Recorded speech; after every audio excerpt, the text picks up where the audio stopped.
as well as his main rival, Raila Odinga, who disputed the results. A meeting with President Uhuru Kenyatta was also arranged, and the U.S. Embassy in Nairobi has now tweeted that the Senate and Mr. Ruto have met.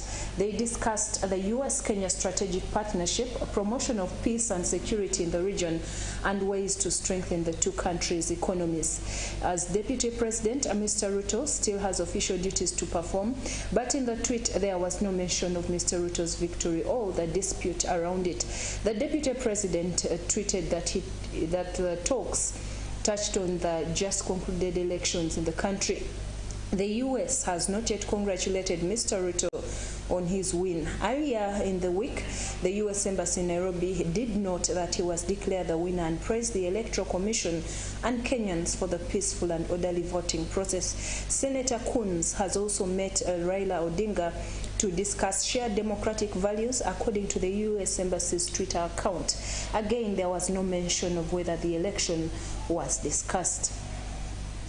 Moving on, the Dubai-based Emirates airline has said it will suspend flights to Nigeria from the start of September as it has been unable to repatriate its money from Nigeria. The problem has arisen because Nigeria has restricted access to foreign exchange, according to reports. The government has not yet commented. In a statement, Emirates said it had made considerable efforts to initiate dialogue with the relevant authorities for their urgent intervention to help find a viable solution. Flights will stop from the 1st of September to limit further losses and impact on their corporation costs. In June, the International Air Transport Association said Nigeria was not handing over $450 million owed to various airlines. The Emirates said it could reconsider its decisions should there be any positive developments in the coming days. And in Ethiopia, Bilen Siyum, speaking for the Ethiopia's Prime Minister, has denied accusations by Tigrayan forces that they were being targeted by federal troops. Yesterday, Tigrayan spokesperson Getachew Reda accused the government in Addis Ababa of undermining efforts to find a peaceful solution to the country's civil war by taking provocative actions against their forces. Speaking to journalists today, Ms. Siyum said the accusations were deflections and a way to avoid engaging in peace talks. Efforts to bring the warring parties together to end the 22 months conflict in Ethiopia's north have reportedly shown progress in recent months. But in the past few days, the two sides have exchanged strong words with the Tigrayan forces, accusing the government of deliberately delaying the talks. Moving on elsewhere in the world, for weeks, Ukraine's armed forces have been talking of launching a counter-offensive in the south, and now a senior military officer has told the press they aim to recapture the city of Kherson within weeks. Instead of a major full-scale attack, they are expected to adopt a different strategy with a role for small drone units. His eyes glued to a monitor, a member of Ukraine's Special Operational Forces is operating a drone flying over Russian positions where he spots an armored vehicle hidden in trenches, and he says in a voice message to an artillery unit that fire when you are ready. Russian lines are just 3 kilometers, which is 1.9 miles away, and soldiers have to hide their identity. Still about Russia, a Russian cosmonaut has had to urgently abandon his spacewalk due to battery power issues on his spacesuit, according to the U.S. space agency NASA. It says Oleg Artemyev was ordered back by Russian controllers on the ground to the airlock of the International Space Station yesterday. NASA says he was never in any danger, but he could have lost the ability to communicate with fellow spacewalker Denis Matveev, who is age 39, and the controllers. This was needed to reconnect him to the ISS power supply. During the spacewalk, the two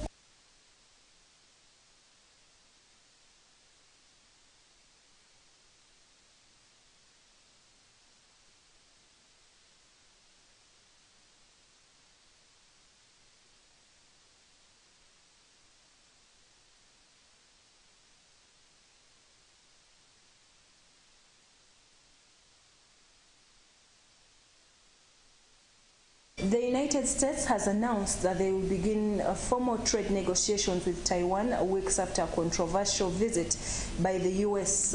House Speaker Nancy Pelosi. The first round of talks are expected to begin in early fall, according to the Office of the United States Trade Representative. Their discussion will include talks on trade facilitation, digital trade, and anti-corrupt standards. Relations between the U.S. and China have been increasingly tense following Ms. Pelosi's visit. The U.S.-Taiwan initiative on the 21st century trade was unveiled in June, with both sides now saying they had reached consensus on the negotiating mandate. Trade between the U.S. and Taiwan was worth nearly $106 billion. The announcement comes as China launched its largest ever military exercise around Taiwan after Ms. Pelosi visited the nation earlier in August. Still in our international news, a huge explosion has ripped through a crowded mosque in the Afghan capital Kabul, killing 21 people. Another 33 people were injured, and Kabul spokesperson Khalid Zahran said when yesterday's blast occurred during the evening prayers. The mosque's imam, Amir Muhammad Kabuli, is reported to be among the dead. It is unclear who was behind the attack a week after Islamic State militants killed a pro-Taliban cleric in a suicide bomb blast also in Kabul. Security forces have now sealed off the blast scene in Kabul. Witnesses described hearing a powerful explosion which shattered windows near a building. And moving on, U.S. officials say there has been a surge of high-powered weapons being smuggled from Florida to Haiti. The Caribbean country has been rocked by brutal gang warfare in which hundreds of people have been killed in the past 6 weeks alone. A U.S. federal agency said the number of weapons illegally shipped to Haiti had risen to unprecedented levels. Haitian police have complained about being outgunned and outnumbered in their fights with gang members. U.S. Special Agent Anthony Salisbury, who is in charge of Homeland Security investigations, told reporters at a news conference in Miami that not only have they seen a marked uptick in the number of weapons, but a serious increase in the caliber and type of firearms being illegally trafficked. He added that the Department of Homeland Security was ramping up efforts to stem the flow of illicit weapons. According to Mr. Salisbury, there is an alarming trend of high-powered weapons being smuggled from ports in South Florida to the United States.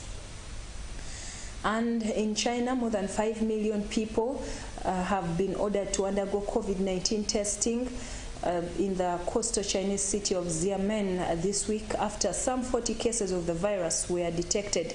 But they are not the only ones who have been ordered to get tested. An official notice states that some forms of sea life are also expected to join the latest mass testing drive. In recent weeks, Xiamen's Jimei Maritime Pandemic Control District Committee issued a notice saying that when fishermen return to their ports, both fishermen and their seafood must be tested. The result has been amid this latest. The result has been that amid this latest outbreak, video footage has appeared on social media platforms, including Douyin, China's local version of TikTok, showing medical workers giving live fish and crabs COVID PCR tests. Well, that brings us to the end of this hour's news bulletin, news update. The prayer meeting is coming on. I remind you of the Riot Conference that is happening this Saturday. Please come and join us. Bring the young people. There is going to be lots of fun, lots of food, lots of games, and lots of prayer and great time, worship and praise and prayer and the word. Come, it all starts at midday here at the Miracle Center Cathedral. And also I remind you of the Karamoja cry. We are delivering food relief to the people of Karamoja. Our pastor Robert Kayanja, together with the Miracle Center Cathedral, have already shipped over 70,000 tons of food relief to Karamoja. We are sending more this week or next week. Please join us by sending your seed to the numbers that will be availed on the screen in our subsequent services. We are delivering 50 kilograms of food relief to each household in Karamoja, and we have so far delivered, but the need is still great. Please send in your contribution or your seed to the numbers that will be availed in the services. I remain Masiga Shegusembata.